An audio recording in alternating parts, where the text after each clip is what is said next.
On a sunny afternoon at the park, Rachel, a brilliant and respected attorney, indulges in a rare moment of peace.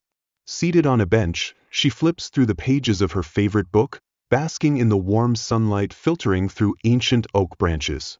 But that calm is abruptly disrupted by the sharp screech of tires and the deliberate thud of boots hitting the pavement. Two police officers, their eyes cold and calculating, approach, pulling Rachel into the center of an unexpected confrontation. Questions flow, starting with mild suspicion and escalating into baseless accusations. Under the silent, uneasy gaze of a small gathering crowd, Rachel's calm demeanor doesn't waver, even as she's led away like a criminal in broad daylight. But this is far from the end of her story. From that moment, Rachel shows the world that injustice cannot overshadow truth, and her journey will make everyone reevaluate the true meaning of justice. Are you curious to see what happens next? The story begins.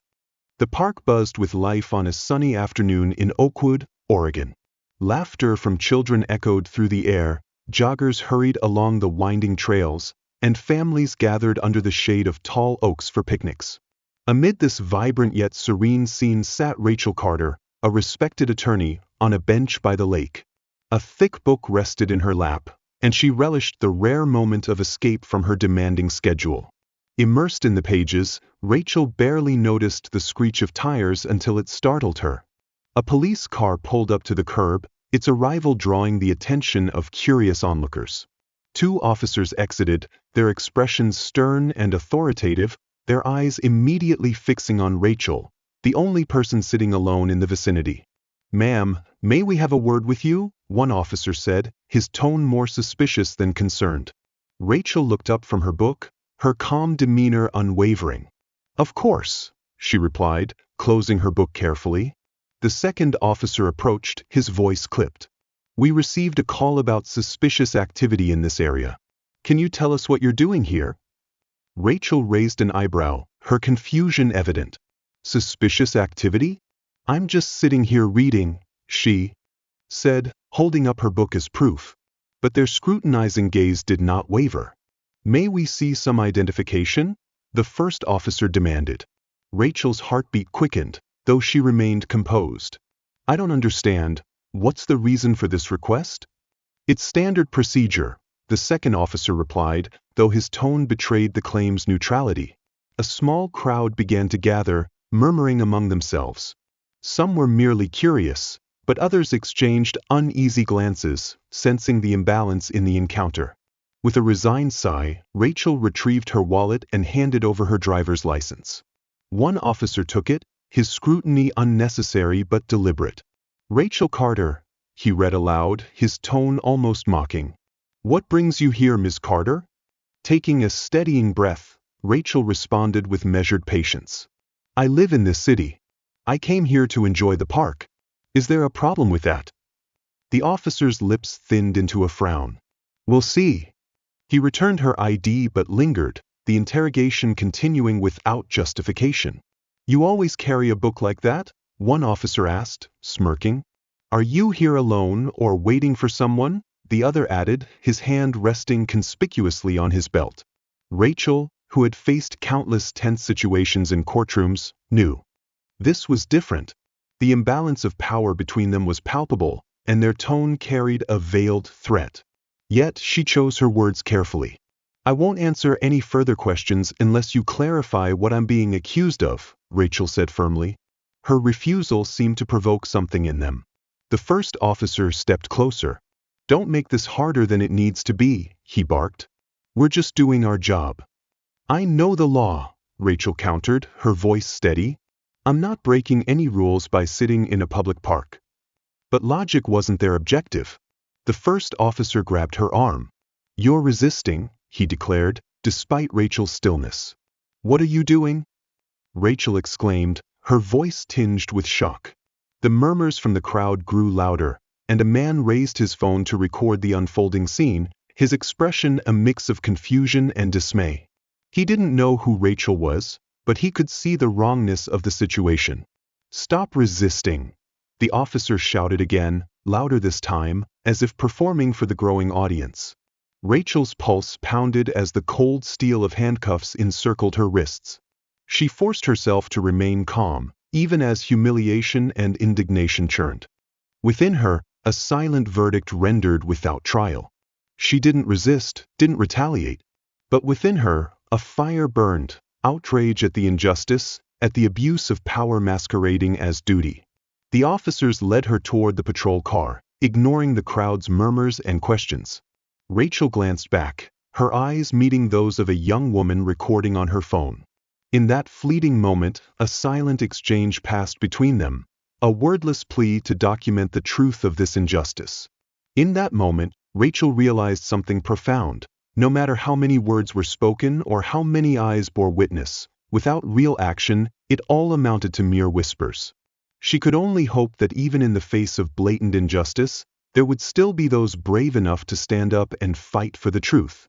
But as the car door slammed shut, Rachel knew this was just the beginning of the story, not the end. Inside the cramped police car, Rachel's mind raced. She had spent years defending clients, standing up for justice, and navigating the legal system, yet here she was on the other side of it. The absurdity of the situation gnawed at her, but there was no humor. To be found, only simmering anger.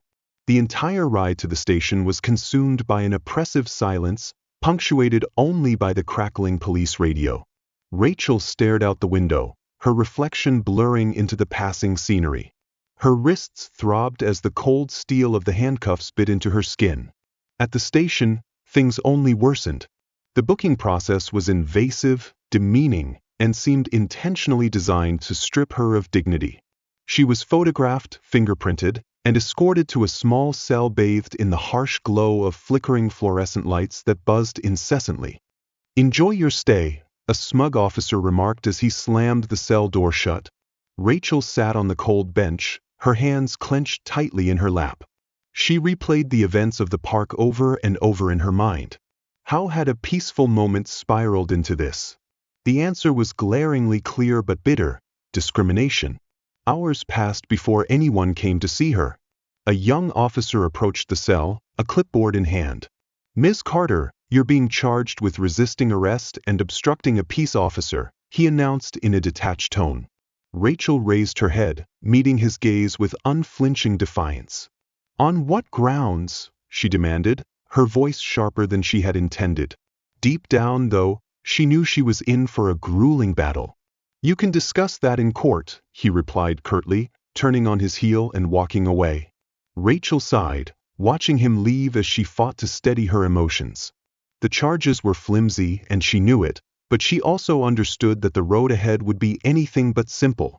Cases like hers were rarely straightforward.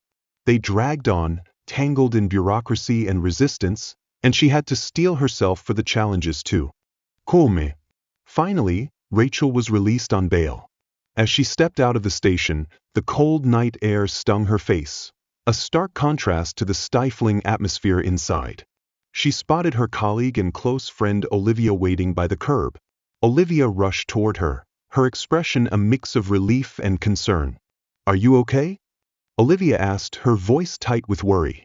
Rachel nodded, though her body trembled slightly. "I'm fine," she replied, though the words felt hollow. As they drove, Olivia kept glancing at her, waiting for her to speak. At last, Rachel broke the silence. "I'm not letting this go, Olivia. Not this time." Olivia's grip on the steering wheel tightened. "What are you planning to do?" "I'm tired of this happening," Rachel said firmly. "I have the tools, the knowledge, and the resources to fight back, and I will." That night, Rachel sat at her kitchen table, surrounded by stacks of legal documents and open books. She worked tirelessly, drafting a civil rights lawsuit against the officers and the police department. Her hands trembled, not from fear but from a fierce, unyielding determination. As days turned into weeks, the community began to rally around her. A video of her arrest, recorded by the young woman in the park, had gone viral. People from all walks of life reached out, sharing their own stories of injustice. With every email, every phone call, and every comment, Rachel's resolve grew stronger. She wasn't just fighting for herself, She was fighting for everyone who had been silenced, humiliated, or ignored. As Rachel prepared for the upcoming legal battle in the courtroom, she couldn't have predicted how justice would take a sudden turn. The weeks following her arrest were a whirlwind of emotions and non-stop work. Her law firm initially hesitated, concerned that her public lawsuit would overshadow the reputation they had built. But Rachel remained unwavering. She calmly yet firmly explained that this fight wasn't just for her, it was to set a precedent. The video that went viral was more than just the sharing of her story, it sparked a conversation across the city and beyond. The image of Rachel, calm yet resilient as the officers forced her away, had become a symbol of standing firm against injustice. Journalists began calling, requesting interviews, but Rachel declined them all. She had no interest in the media attention. Her goal was to build a case that would not only hold the officers accountable but also expose the systemic flaws that allowed such behavior to continue. Yet, at night, when the world quieted down, the weight of the events returned. She replayed the arrest in her mind, the dismissive tone, the handcuffs, the whispers of the crowd. She thought about how things could have escalated further. The thought made her stomach tighten, but it also fueled her determination. One evening, while she was reviewing documents, Olivia stopped by with takeout. Rachel barely looked up from her laptop when Olivia set the food down on the table. "You've been working non-stop," Olivia said softly, her voice full of concern. Rachel didn't respond immediately, just scanned her screen, her fingers still moving over the keyboard. "I don't have a choice," Rachel replied without stopping. Olivia sat down across from her, her eyes focused on Rachel's face. "You know, this isn't just a legal battle. People are watching you." Rachel closed her laptop, finally looking into her friend's eyes. "I know," she said, her voice steady. "That's why I can't afford to fail." Olivia smiled, not saying another word, but both of them understood. Every step Rachel took affected not just her own life but the lives of all those who believed in justice and change.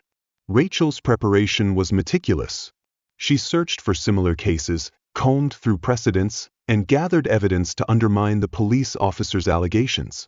She enlisted the help of trusted colleagues, assembling a legal team who shared her passion for justice. But her efforts didn't stop at the courtroom. Rachel also worked to connect with the community. She attended community meetings, listened to others who had faced similar injustices, and even spoke at a local university about the importance of accountability. One afternoon, as she was walking to her car after a meeting, a stranger approached her. "Ms. Carter, the woman hesitated. "Yes," Rachel responded. "I just wanted to thank you," the woman said, her voice choked. "Thank you for standing up to them, for standing up for all of us." Rachel felt a lump in her throat. She gave a small, gentle smile. "I'm just doing what I can." The support from the community was a double-edged sword. It gave her strength, but it also added pressure. She couldn't let them down. Then one day, her lawyer called with news. The officers she was suing had filed a motion to dismiss the case. Rachel had anticipated this. It was a standard move to delay the proceedings. But when her lawyer explained the next steps, she froze. "Did you know, Rachel?" he said cautiously. "You'll be the judge in one of their cases next month." The irony of the situation made Rachel lean back in her chair, thinking about this revelation.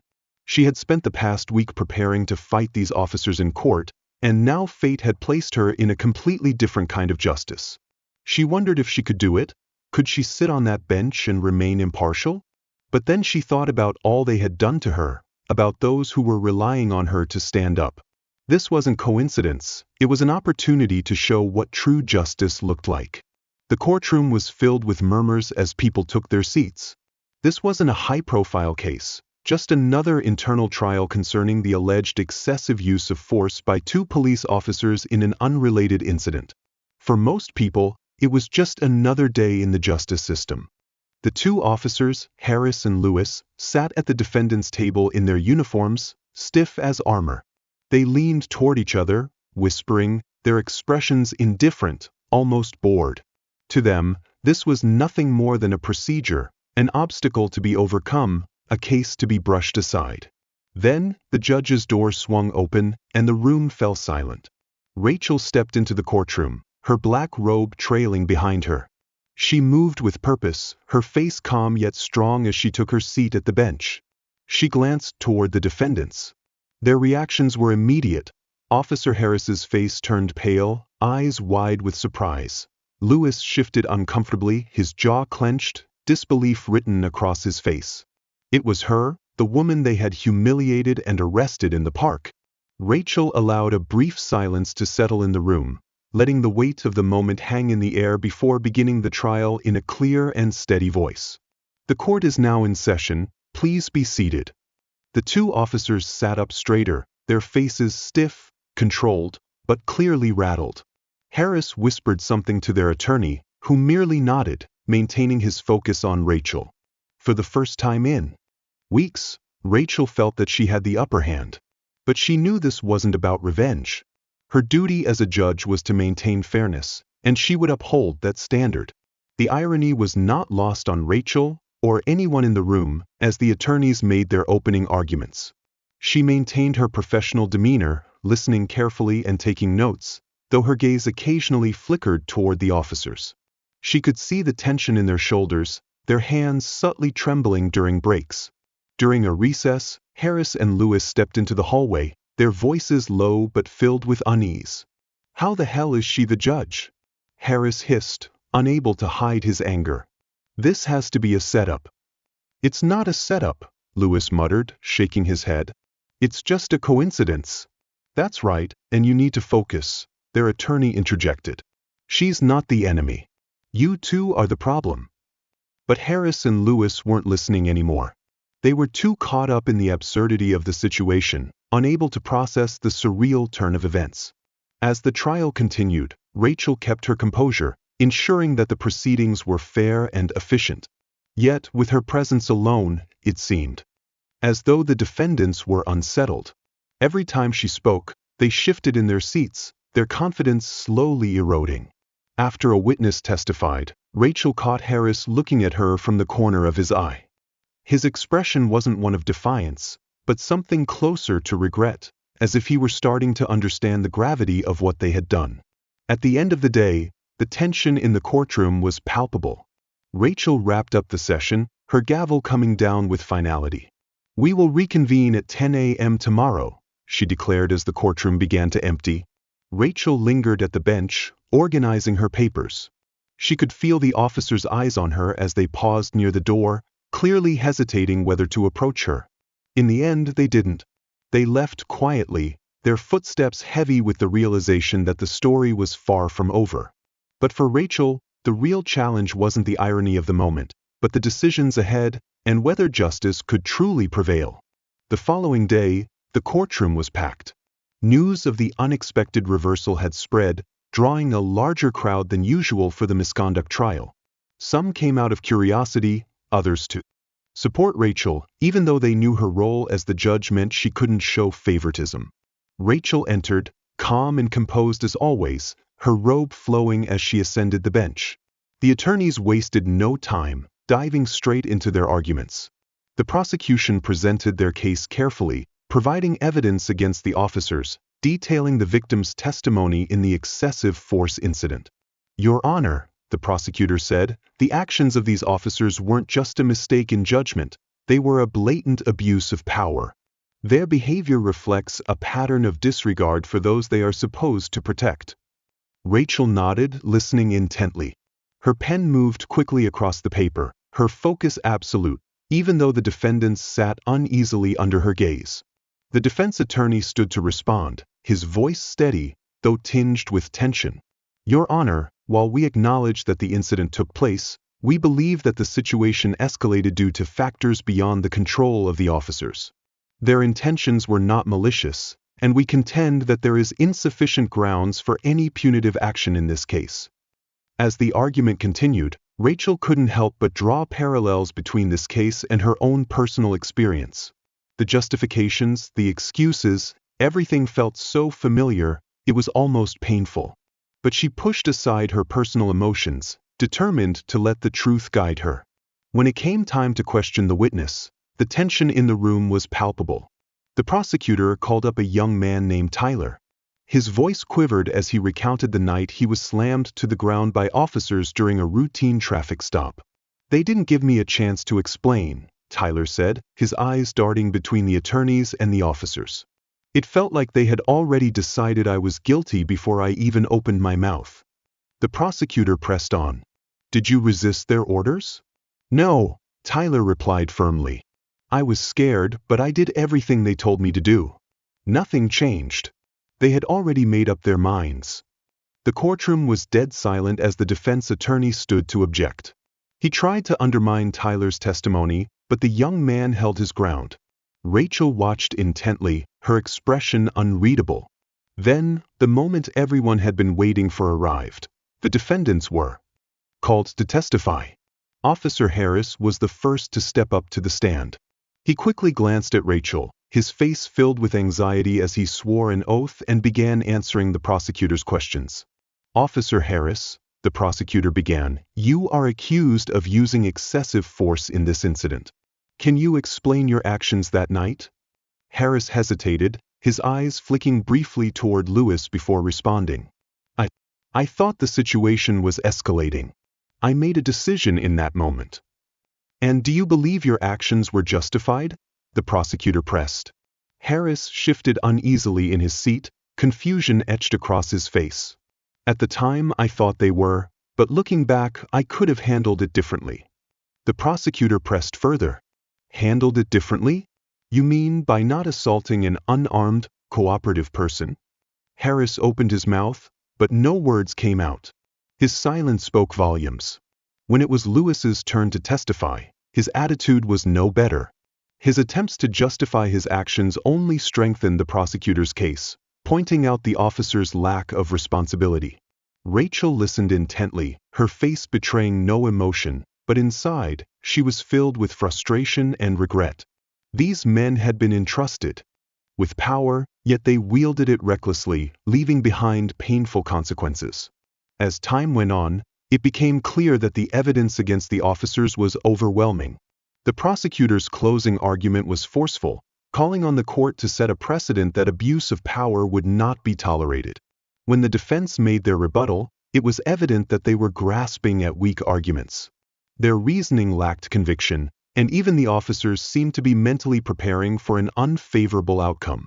Rachel wrapped up the session, her voice steady as she announced that the verdict would be delivered the following week.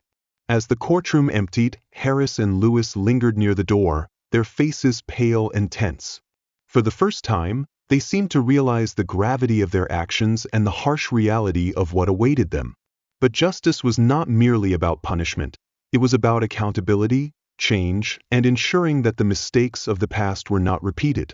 A week later, the courtroom fell silent as Rachel entered to deliver the verdict.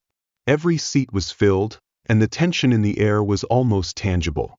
Journalists stood at the back, their pens poised to capture every word she. This was no longer just the trial of two police officers. It had become a symbol of a larger battle for justice and accountability. Rachel's voice was calm but unwavering as she began. "The role of law enforcement is to protect and serve the community with integrity, respect, and fairness. When those entrusted with this responsibility abuse their power, it erodes public trust and causes harm not only to the direct victims, but to society as a whole.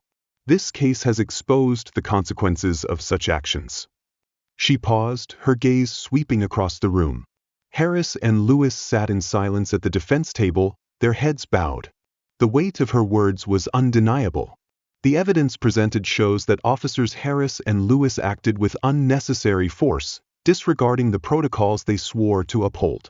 Their actions were not only unreasonable but reflect a disturbing pattern that needs to be addressed. Rachel outlined the punishments: unpaid suspension, participation in comprehensive retraining programs, and a formal disciplinary record that would follow them for life. Her verdict was firm yet fair, striking a balance between accountability and the opportunity for reform. As she concluded, Rachel brought the proceedings to a close. With a decisive bang of her gavel, "The court stands adjourned." The officers stood, their faces somber as they prepared to leave. Before stepping out, Harris paused, hesitated, and turned back to look at Rachel. "Your Honor," he began, his voice barely audible. "I'm sorry." It was not the apology that could erase the damage, but it was a start. Rachel nodded, acknowledging his words, but did not offer forgiveness. She knew that real change would come from action, not words. As the courtroom emptied, she stood there, her mind silently preparing for the decisions ahead. Rachel sat still, her gaze focused out the window as she took a moment to reflect. She had witnessed justice being served, but that victory still carried a bittersweet edge. With every case like this, there were countless others left unspoken, unresolved. That evening, Rachel attended a community meeting at the local recreation center. The room was packed with people eager to share their stories, frustrations, and hopes. As she listened, a renewed sense of purpose rose within her. After the meeting, an elderly woman approached her, her voice trembling with emotion. "Thank you," she said, gripping Rachel's hand tightly. "What you did in that courtroom, it means everything to us." Rachel smiled softly, her gaze gentle. "This is just the beginning. We have so much more work to do." The following week saw meaningful dialogues between community leaders, law enforcement, and local activists. Rachel used her platform to advocate for reform, emphasizing the need for transparency and accountability in policing. The case had sparked a wave, not only in Greenville but across the state. People began demanding change, pushing for policies that prioritized fairness and equality. For Rachel, this journey was not about personal vindication, but about ensuring others would not suffer as she had. The fight for justice continued, but moments like this reminded her that change, though slow, was possible. One afternoon, as Rachel stood on the courthouse steps, watching a group of young activists gather for a peaceful protest, their chants filled with energy and resolve, some of them turned to look at her. Their eyes were filled with hope and respect, and Rachel felt a surge of hope in return. The system may not be perfect, but with enough voices, it could be pushed toward progress. And she thought, that was the kind of justice worth fighting for. As she stepped down from the steps, Rachel felt a weight lift. The journey was long, with many battles still ahead. But now, she was no longer alone. Every step, every voice, no matter how small, was pushing the giant machine of justice forward. In her heart, hope intertwined with fierce determination. The small changes of today would lead to great leaps tomorrow. This story sparks reflection on fairness, responsibility, and change. Have you ever had to stand up for what's right, knowing the challenges ahead? Share your thoughts in the comments. Your voice could inspire those seeking change and justice. If this story resonates with you, don't hesitate to share it with friends and family. Let's spread the message of fairness and accountability together, contributing to a world where everyone is treated justly. Thank you for supporting the channel. Please like, share, and subscribe to receive the latest updates. The stories are collected from various sources and do not represent any individual or organization. They are shared with the intention of spreading human values in life and have been rewritten with the support of AI. If there are any mistakes, kindly overlook them with understanding. Wishing you all the best in life.